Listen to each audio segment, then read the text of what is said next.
नमस्कार, मैं हूं पंकज पांडे। इन बीसीएम की खास पेशकश डॉक्टर.com में आप सभी का स्वागत है।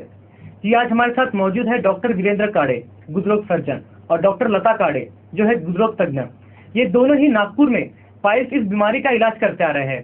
जी हाँ, नागपुर के जाने माने काड़े पाइल्स सेंटर में ये पिछले 13 साल से इसको चलाते आ रहे हैं। तो आज हम करते हैं खास मुलाकात डॉक्टर वीरेंद्र काड़े और लता काड़े के साथ। जी, सबसे पहले आप दोनों का इन बीसीएम में स्वागत है। Thank you.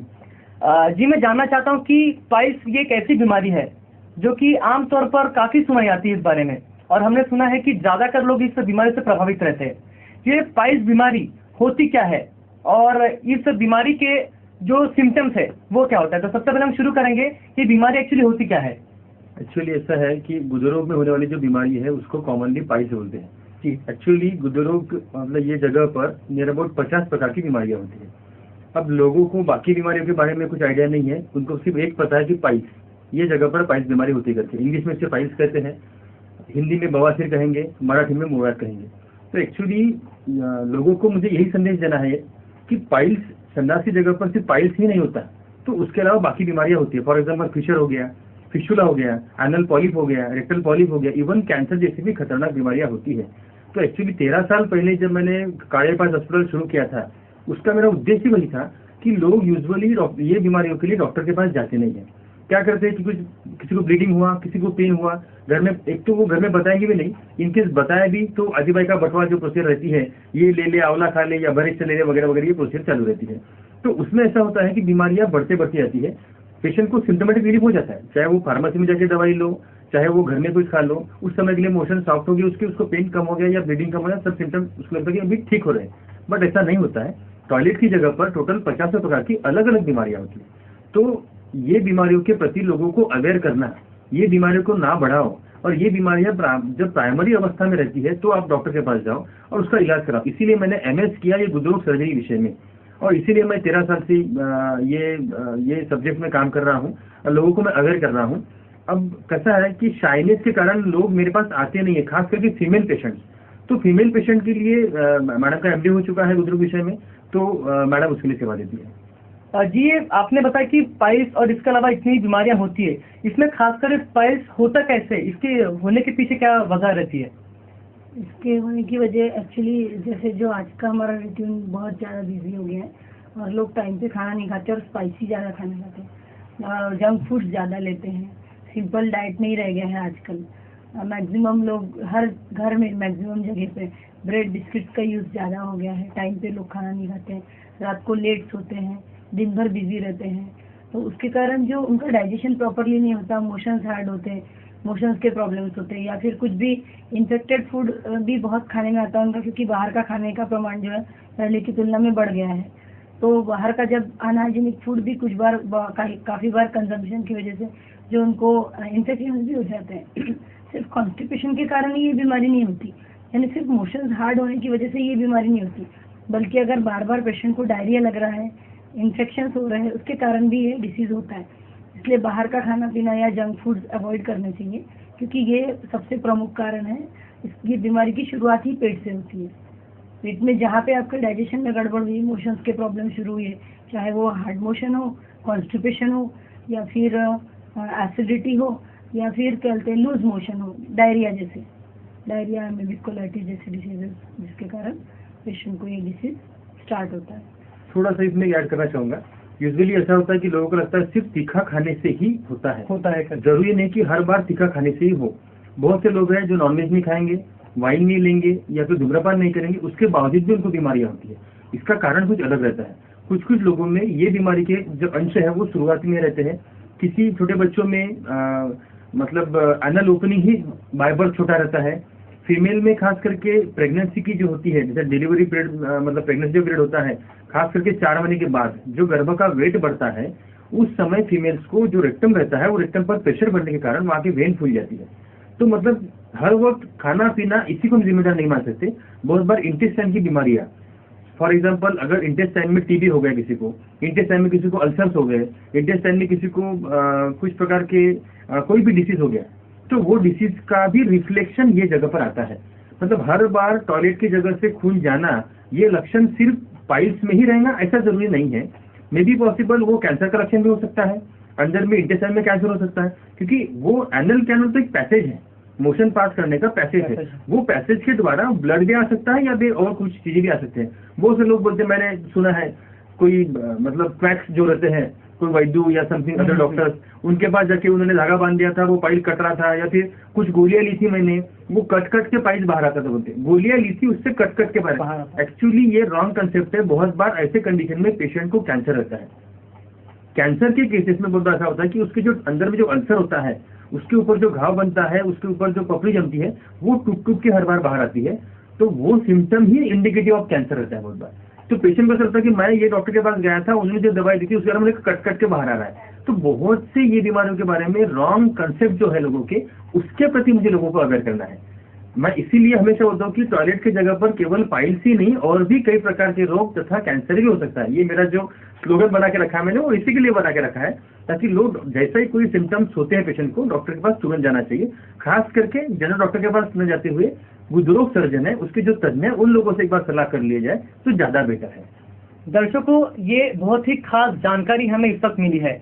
आमतौर पर जो हम लोग करते हैं कि बीमारी है और शायद ये थोड़ी बहुत दवाई से या घरगुती इलाज से ठीक हो जाएंगी, ये एक कैंसर के तरफ भी आपको ले जा सकती है। तो अगली बार अगर ऐसा कुछ हो तो आप एक चीज का ध्यान दें कि ये कुछ बड़ी बीमारी का सिम्टम भी हो सकता है।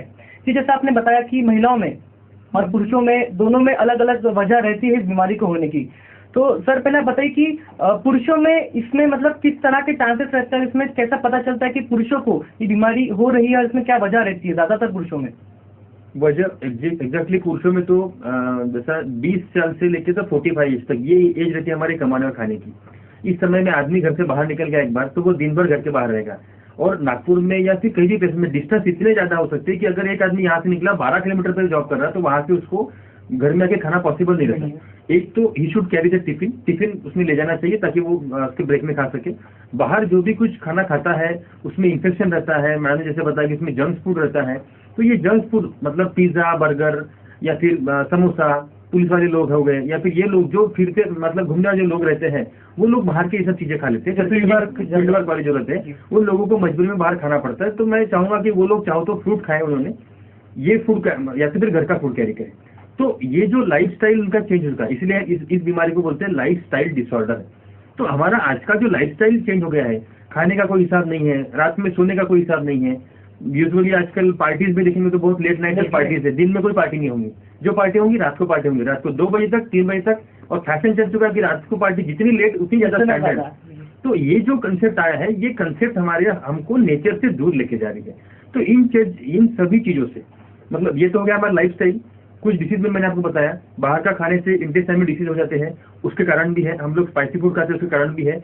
और sometime lack of exercise, patient को होने वाला कॉन्स्टिपेशन, स्ट्रेनिंग की हैबिट। बहुत बार देखता हूँ मैं लोग टॉयलेट में 1-1 घंटा तक बैठते। मेरा कहना हमेशा ये था कि 1 घंटा बैठने की जरूरत नहीं, you go for 5 minutes, wait for 5 minutes. Motion होता है तो ठीक है, अदरवाइज बैक। उसके बाद फिर आपको कभी मोशन लगता है तो और जाइए लगे, तो आप 2 या 3 बार जा सकते हो, कोई प्रॉब्लम नहीं। बट यूजुअली लोग 1 बार जाएंगे, वहां वहीं पर अखबार पढ़ने की मतलब बहुत बार अखबार वहीं पे पढ़ेंगे। कुछ स्टूडेंट्स तो किताब भी वहीं पे पढ़ेंगे। तो ये जो रॉन्ग हैबिट्स है, ये हैबिट्स के कारण पेशेंट को ये सब चीजें डेवलप होती है। खास करके पुरुषों में ये कारण है। जी, ये होगी पुरुषों की बात। अब मैं चाहता हूँ मैम आप बताइए कि हमारे दर्शकों की महिलाओं में इस चीज ज्यादा कैसे प्रभावित करती है महिलाओं को? एक्चुअली फीमेल्स जो हाउसवाइफ है, हाउसवाइफ आजकल तो जैसे फीमेल्स काफी सारी 50% फीमेल्स आर इन वर्किंग। तो जो वर्किंग वाली फीमेल है उनमें तो जैसे सेम कॉज कि बहुत ज्यादा देर तक बैठना पड़ रहा है, वर्किंग है उनका, मॉर्निंग में भी फास्ट में निकलती घर का सब कुछ करके, तो कई बार वो सुबह खाना ही खा के नहीं जाते, बहुत लेट तक के खाना ना खाना, भूखे रहना, उसके कारण एसिडिटी होना, ये सब चीजें तो रहती है। उसके अलावा वो भी बाहर का खाना खाते ही हैं, फीमेल्स भी जो बाहर वर्किंग वाली है। बट जो हाउस वाइफ्स हैं वो भी, उनकी भी ऐसी हैबिट्स है पहले से कि मॉर्निंग में सिर्फ चाय पी लेंगे और 2-3 बजे तक काम करते रहेंगे, 3 बजे पूरा फुल डाइट लेके सो जाएंगे। रात में भी रात तक के काम करेंगे, रात का खाना खाएंगे, फुल डाइट लेके सो जाएंगे। एकदम गलत हैबिट। इसी के कारण उनको प्रॉब्लम्स होते हैं। जैसे नाश्ता करना चाहिए, 4 घंटे बाद खाना खाना चाहिए, लाइट फूड लेना चाहिए और उसके बाद अपने हल्के फुल्के काम करते रहने चाहिए। तो वो पूरा काम कर लेते, पूरा खाना खा लेते, फिर सो जाते। एक तो ये रॉन्ग हैबिट्स है उनकी, जो फूड इंटेक और सोने और खाने की। और उसके अलावा एक्सरसाइज तो करती नहीं है फीमेल की, उनका कहना कि हमारे पास काम ही इतना है, वही इतना एक्सरसाइज हो जाता है। तो एक्सरसाइज और एक्सर्शन ये दो अलग चीज़ है। उसको हमारे सभी इंडियंस मिक्स ही करते हैं, जो मेल हो या फीमेल, बोलते कि काम ही इतना है तो वही तो एक्सरसाइज हो जाती है। This is wrong.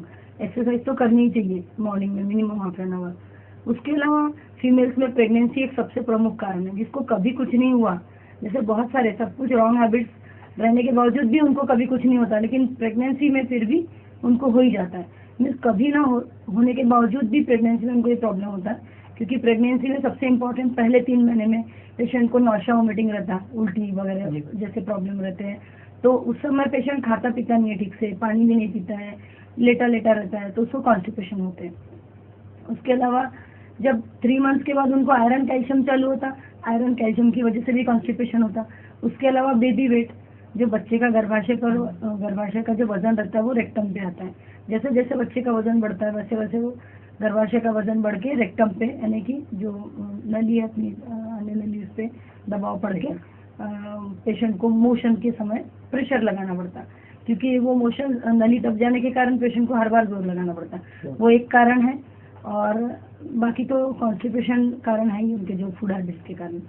तो प्रेगनेंसी और बाकी जो उनका रूटीन है, ये दोनों कारण फीमेल्स में है। दर्शकों कहते हैं कि हेल्थ इज वेल्थ, हम कमाते हैं इससे ताकि हम अच्छे से जिंदगी जी सके। और सर मैडम जो आपने बताया कि ज्यादातर इसी भाग दौड़ में ही हम इस तरह की बीमारी को आमंत्रण दे देते हैं। जी ये तो कि बीमारी होने की बात ही कैसे होती है, अब जिन्हें हो गई है सिम्टम्स कैसे पता चलेगा कि ये बीमारी हमें हो चुकी है? यूजुअली सिम्टम में ऐसा होता है कि पेशेंट को मोशन पास करते हो थोड़ा पेन रहेगा, ईचिंग रहेंगे, वहाँ पे बर्निंग रह सकता है, ब्लीडिंग भी आ सकता है वो जगह पर। बहुत बार ऐसा होता है कि मोशन पास करते हो अंदर से कुछ पार्ट बाहर आ रहा है, ऐसा फील होता है पेशेंट को, दबाने के बाद अंदर जाता है। इस प्रकार के कुछ उसमें सिम्टम्स रहते हैं। तो ये ज्यादातर मतलब इसी तरह से सिम्टम्स से पता चल सकता है कि हाँ। ये सिर्फ पाइल्स के लिए बाकी बीमारियों के भी सेम ऐसे ही सिम्टम्स रहते हैं? एक्चुअली ऐसा है कि ये जैसा ब्लीडिंग हो गया, वो ब्लीडिंग कोई एक बीमारी नहीं। जैसा हम लोग सिर्फ, मैं चाहूंगा कि हम पाइल्स पर डिस्कस ना करें, गुदरोग मतलब जो सब्जेक्ट है गुदरोग, इसमें नियर अबाउट 50 प्रकार की बीमारी आती है। तो कैसा ब्लीडिंग आना, ये जो लक्षण है, जो सिम्टम है, वो एक 10-12 बीमारी में होता है। अंदर एनल पॉलिप रहे, कैंसर रहे, अल्सरेटिव कोलाइटिस रहे, अमीबियो कोलाइटिस रहे, क्रॉन डिसीज रहे, ट्यूबरकुलोसिस रहे, या फिर हिमोरॉइड्स रहे, या फिर इवन फिशर रहे। जैसे मैंने 10-12 बीमारी के नाम ले रहे, बहुत बार ये 10-12 में से पेशेंट को एक बीमारी पता है, बाकी सब बीमारी तो सर के ऊपर जा रही है कि क्या बोल रहे हैं। तो इसीलिए मेरा कहना ये रहता है कि इसीलिए जो सिम्टम है, एक सिम्टम आप पकड़ के नहीं चलेगा कि ये ब्लीडिंग हो रहा है, मैं जनरल डॉक्टर के पास गया, उन्होंने मेडिसिन दे दिया तो अभी मेरा ब्लीडिंग बंद हो गया, मतलब ये बीमारी चली गई, ऐसा नहीं होता है। अंदर में जो भी इंटेस्टाइन में जो भी पैथोलॉजी बन चुकी है, अल्सर है, मस्सा आ चुका है, उसको इंजरी होंगी, ब्लीडिंग होगा, ब्लीड स्टॉप हो गया, बट बीमारी अल्सर या कोम वो तो अंदर है ही। तो इसी के लिए ब्लीडिंग बंद हो गया या मेरा बर्निंग बंद हो गया करके भी डॉक्टर के पास जाने की जरूरत नहीं, ऐसा नहीं होता है। Patient should reach to the doctor, he should examine himself. तो जब तक एग्जामिनेशन नहीं होता उसका, तब तक उसको हम लोग लेबल नहीं कर सकते। मेरे पास बहुत मतलब फीमेल तो खैर साइन नेचर की रहती है, बट मेल डॉक्टर साहब वो अभी बताते तो ये आपको थोड़ा सा पेन हो रहा है, ब्लीडिंग हो रहा है, दे देंगे मेडिसिन, वैसा उनमें भी थोड़ी मतलब ऐसी चीज रहती है, मतलब वो वहां पर भी एग्जामिन नहीं करना चाहते। बहुत बार मैंने इससे बहुत से पेशेंट देखे, उनको क्या है, जस्ट ईचिंग है, कंप्लेन जस्ट कुछ नहीं, थोड़ा सा मोशन करता है, 2 मिनट का ईचिंग रहता है, बाकी बहुत नहीं है, चलो एक बार दिखा देता हूँ। बहुत बार थोड़ी सी इचिंग भी वहां पर कैंसर का भी सिम्टम हो सकता है। इतनी भयानक बीमारी, मतलब उन लोगों को मैंने कैंसर तक देखे हैं। तो मेरा कहना यही है कि छोटी छोटी सिम्टम, चाहे वो आपको कितने भी छोटे क्यों न लगे, डोंट निग्लेक्ट दैट सिम्टम। आप अपने गुदरो सर्जन के पास जाइए, एक बार तो जांच करवा लीजिए कि क्या है आपको, बाद में डिसाइड करेंगे कि आपको बीमारी। बहुत बड़ा सा होता है, किसी को बहुत पेन है, 8 दिन हो गए, 10 दिन का बहुत पेन है, बट आने के बाद एक तो बीमारी बहुत छोटी बीमारी है, और किसी को छोटा सा सिम्टम रहेगा, बीमारी काफी बड़ी निकलेगी। और एक बात को थोड़ा गौर करना चाहूंगा, अल्टरनेटिव बॉवेल मूवमेंट, इसका मतलब होता है जैसे आज मोशन 2 बार हुई, कल 4-5 बार हुई, फिर और आज 1 बार हुई, कल 3-4 बार हुई, ऐसी जो होती है ना, तो पेशेंट ने इसके तरफ भी ध्यान देना चाहिए कि ये मोशन का जो तरीका बदल रहा है, या फिर सवेरे उठते बराबर एकदम फास्ट मोशन लग जाना, ये भी सिम्टम है कुछ खतरनाक बीमारियों का। तो पेशेंट ने ये भी सिम्टम पर ध्यान देना चाहिए कि पहले तो ऐसा नहीं होता था, आजकल क्यों ऐसा हो रहा है कि सवेरे उठते बराबर दौड़ना पड़ रहा है, तो ये भी कुछ खतरनाक बीमारी सिम्टम होता है। तो इसकी तरफ भी ध्यान देना चाहिए कि हमको क्या हो रहा है। तो ये सिम्टम की तरफ बहुत बारीकी से ध्यान देना, एक बार जाके जचवा देना, बाद में भले रिलैक्स रहो, बट एटलीस्ट डिसीज क्या है वो पता चलना जरूरी है। ये कुछ कॉमन सिम्टम है, तो पेशेंट इनिशियल स्टेज में अगर ध्यान रखे तो आयुर्वेद मेडिसिन इसके उपचार के लिए बहुत अच्छा है, बहुत सक्षम है, इसका कोई भी साइड इफेक्ट नहीं है, बहुत ज्यादा अच्छा रहता है। दर्शकों, इनमें से किसी भी तरह का सिम्टम अगर आप लोग देख रहे होंगे तो मैं चाहूंगा कि जरूर आप लोग एक बार अपने गुदरोग सर्जन से एक बार जरूर कंसल्ट करें, क्योंकि ये वो बीमारियां हैं जो कि अगर अर्ली स्टेज में है तो इसका इलाज बहुत अच्छे से हो सकता है।